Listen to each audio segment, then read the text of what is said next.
Imagine this. You wake up tomorrow in a world where no one can see what you say. They can only see what you do. Your dreams, your philosophies, your potential mean nothing unless they've taken shape in the physical world. No one applauds the clever things you think. No one admires what you could be. The only currency is action. The only proof of life is movement. Everything else is static noise. Now imagine standing still in this world, watching the days go by, clinging to your thoughts like precious gems while your body rots in inertia. You feel misunderstood, perhaps. You tell yourself, they don't know how hard it is, they don't see what I carry inside, but the truth is, they don't care, because they can't see it. And maybe that's the point. Here's the paradox.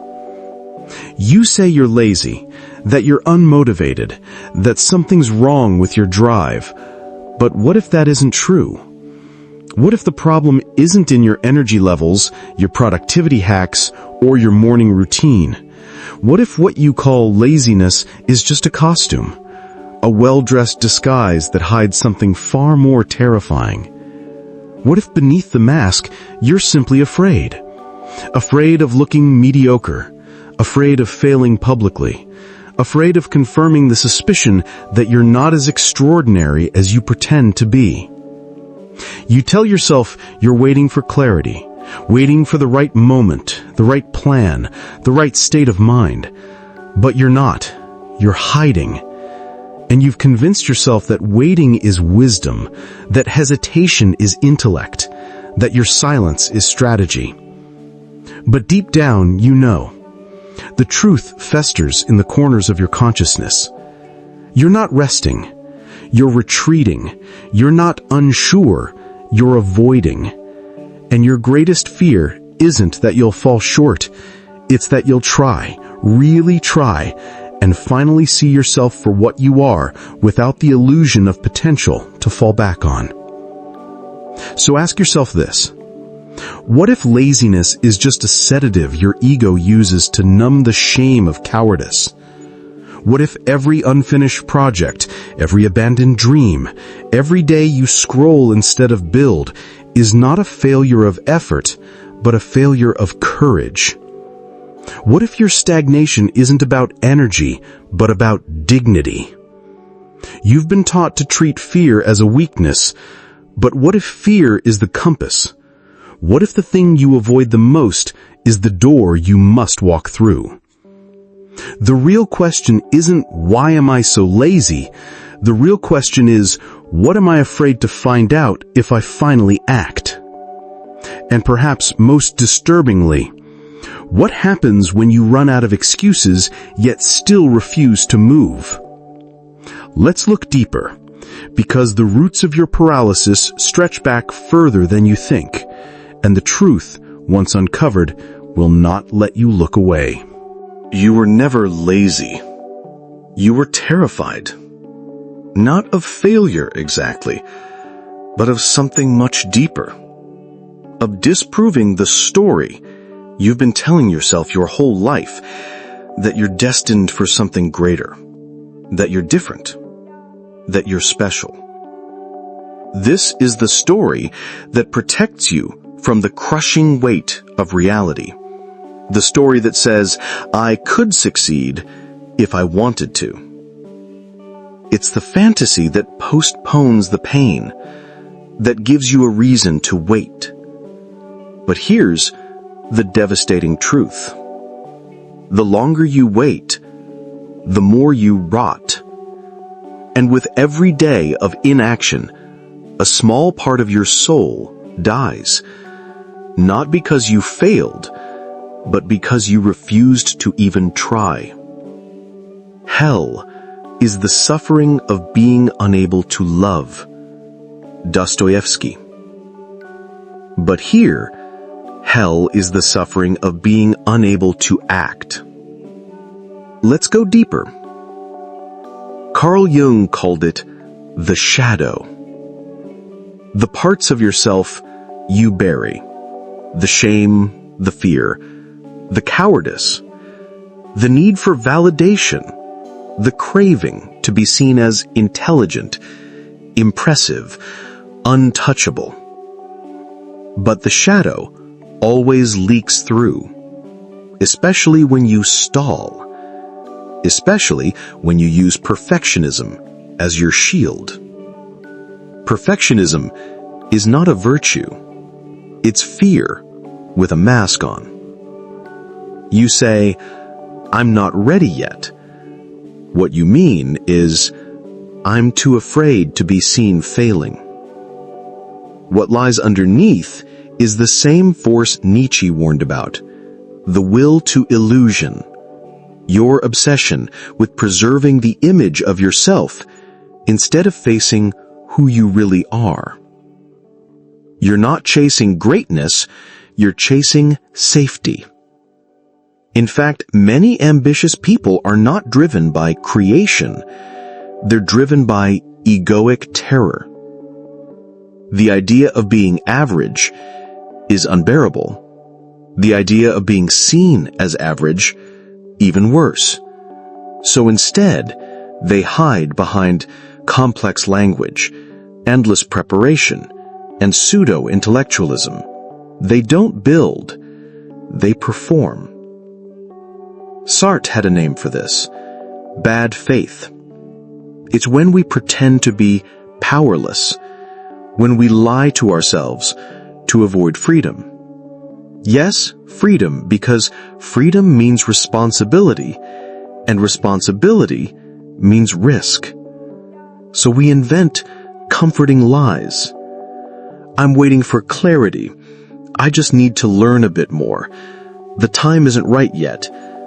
But they're not lies for the world. They're lies for you. And here's the core psychological wound. You've made your self-worth dependent on potential. You've convinced yourself you are worthy because you haven't tried and failed. Because as long as you don't act, your fantasy self can stay alive. Gabor Maté would say you are addicted, not to drugs, but to the avoidance of pain, to the rush of dreaming big and the comfort of not acting. Your addiction is this: you get high on potential and validation, you get drunk on admiration for a version of yourself that doesn't exist, and you protect that illusion at all costs, even if it costs you your real life. And here is where the rot begins. Every time you avoid action, you lose respect for yourself. Not consciously at first, but subtly, quietly, deep in your bones, until one day you wake up and feel hollow, because the admiration of others cannot replace your own self-respect. And once you've lost that, no amount of external success can save you. You think you're lazy? No, you're existential hiding. And until you face that, nothing changes. There comes a moment, if you're lucky, when the illusion begins to crack. It doesn't happen with a dramatic epiphany. It happens quietly. You're scrolling, distracting, avoiding like you always do. And then suddenly, you feel it. A subtle ache in your chest, a heat rising in your face. The terrifying recognition: I'm not who I pretend to be. This is the death of your fantasy self, and it hurts more than failure ever could. Until now, you've survived by preserving potential.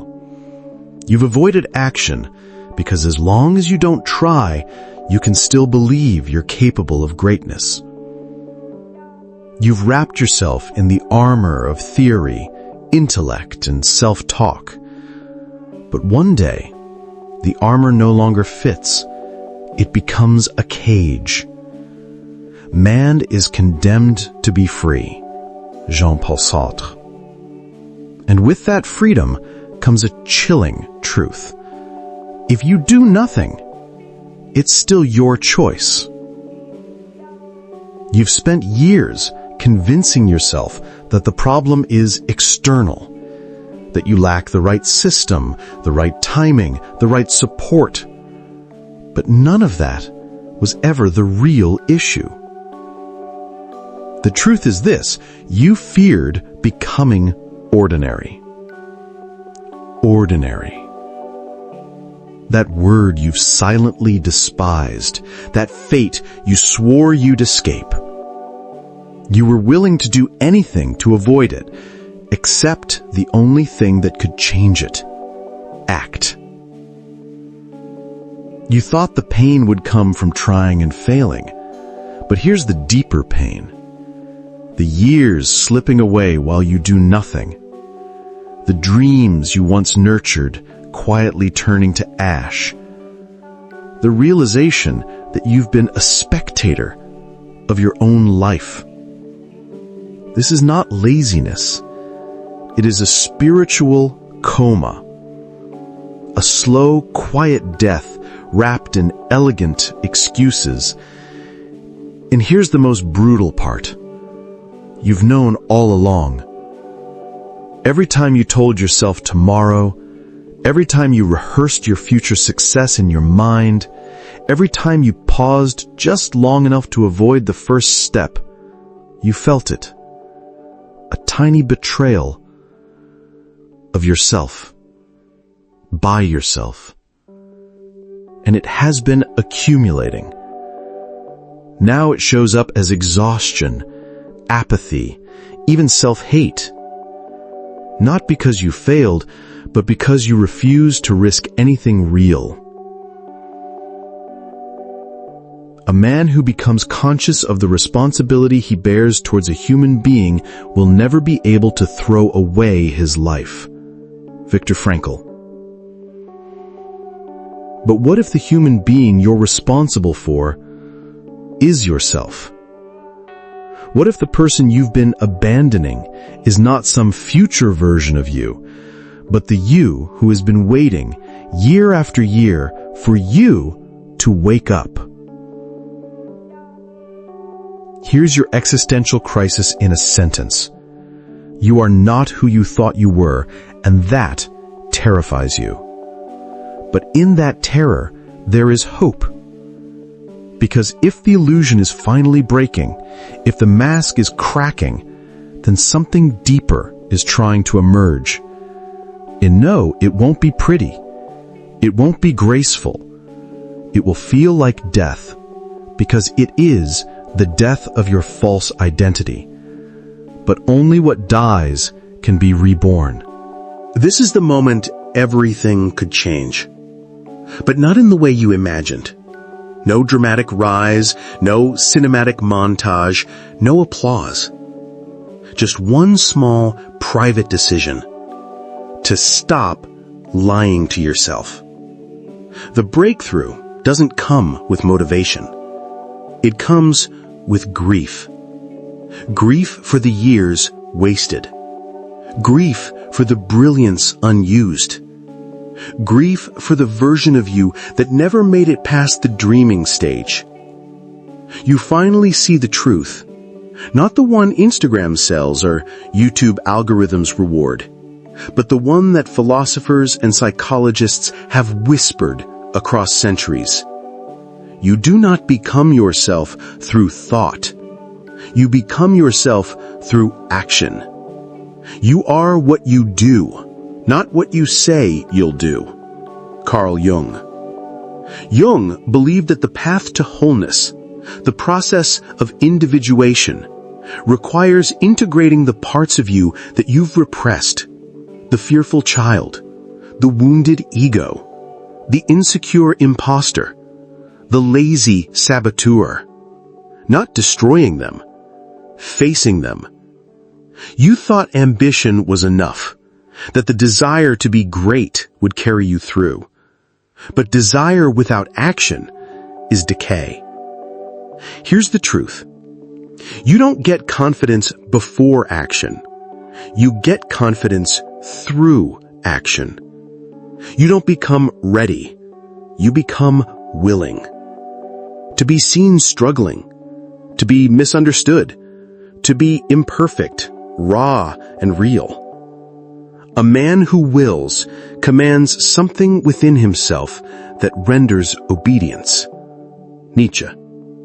Will isn't about control over the external. It's about mastering the internal war. The war between your fantasy self and your real self. The fantasy self wants applause. The real self wants growth. Only one can survive. And here's the philosophical shift that could save you. Your highest potential doesn't exist in the mind. It exists on the edge of what you're afraid to do. It exists in the moment you say, I will not be special. I will simply be real. And then you act, even if no one claps. This is not about motivation. This is about liberation. From the cage of potential, from the need to impress, from the fantasy that who you are is determined by thought rather than choice. You have already suffered the pain of inaction. Now it's time to suffer something better, the pain of growth. So now you know. You are not lazy. You are not broken. You are not lost because you lack ambition. You are lost because you've been hiding from the price of becoming real. But now the illusion is dead, and all that's left is a choice. Not a perfect plan, not a 10-step routine, just one real decision. To stop being a spectator of your own ruin. Because that's what you've been. Not a thinker, not a dreamer. A spectator, watching your own life rust beneath the weight of excuses. And you've clung to those excuses like they were armor. But here's the truth. They were chains. Chains made of words that sounded smart. I need more clarity. I'm still researching. I'm waiting for the right time. But clarity doesn't come from waiting. It comes from moving. Clarity is a reward, not a prerequisite. And courage is not the absence of fear. It's what you do while afraid. So what will you do? Will you wait another day? Will you let the door to everything you want close 1 inch more? Or will you finally move? Clumsy, terrified, imperfect, but honest. You don't need to transform overnight. You just need to do the one thing you've been avoiding. Take the first ugly, small, humiliating step. Because that step is sacred. It is the moment your life begins again. Not in theory, not in your mind, but in reality. This is the rebirth no one will witness. No audience, no applause. Just you, in silence, deciding to stop lying. And let me tell you something no one else will say. Your self-respect will not return through thinking. It will return through action. Every time you do what you said you would do, even if poorly, you reclaim a piece of your soul. You earn back the right to look in the mirror without flinching. That is where real confidence is born, not from perfection, but from evidence. The evidence that you did not run this time, that you stood up, that you stepped forward when every part of you screamed to hide. So forget the image, forget the fantasy, forget the applause. Build something you can respect. Because at the end of your life, there will be no highlight reel of what you could have been. Only the brutal record of what you chose to become. And that record is still being written. Right now. So choose. Will this be the chapter where you broke the pattern, or the one where you watched yourself disappear?